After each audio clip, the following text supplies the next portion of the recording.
حضرت عبدالرحمن بن عوف رضی اللہ عنہ مشہور اور بڑے صحابہ رضی اللہ عنہم میں ہیں۔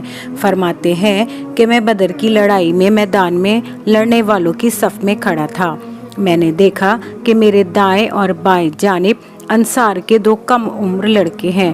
مجھے خیال ہوا کہ میں اگر مضبوط لوگوں کے درمیان ہوتا تو اچھا تھا کہ ضرورت کے وقت ایک دوسرے کی مدد کر سکتے، مگر میرے دونوں جانب بچے ہیں، یہ کیا مدد کر سکیں گے؟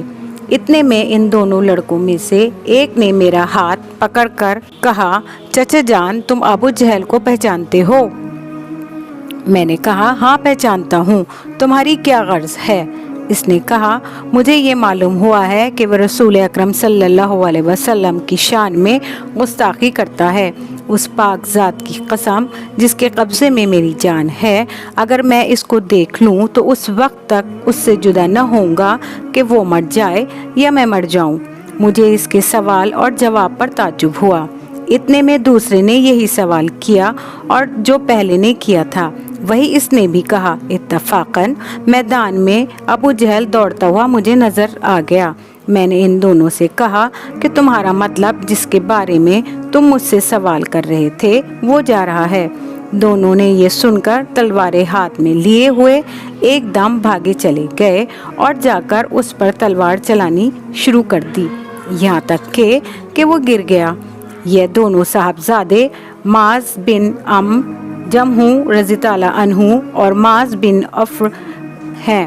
معاذ بن عمرو رضی اللہ عنہ کہتے ہیں کہ میں لوگوں سے سنتا تھا کہ ابو جہل کو کوئی نہیں مار سکتا، وہ بڑی حفاظت میں رہتا ہے۔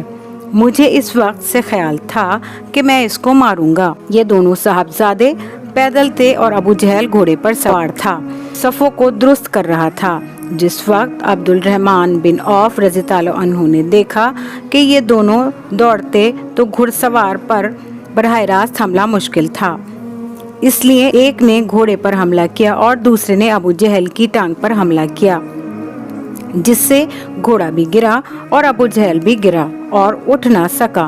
یہ دونوں حضرات اس کو ایسا کر کے چھوڑ آئے تھے کہ اٹھ نہ سکے، وہیں پڑا تڑپتا رہے، مگر معاذ بن عوف رضی اللہ عنہ اس کے بھائی نے اور ذرا ٹھنڈا کر دیا کہ مباد اٹھا کر چلا جائے، لیکن بالکل انہوں نے بھی نہ مٹایا۔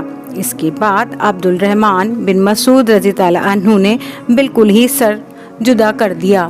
معاذ بن عمر رضی اللہ عنہ کہتے ہیں کہ جس وقت میں نے اس کی ٹانگ پر حملہ کیا تو اس کا بیٹا اس کے ساتھ تھا، اس نے میرے منڈے پر حملہ کیا جس سے میرا ہاتھ کٹ گیا اور صرف کھال میں لٹکا ہوا رہ گیا۔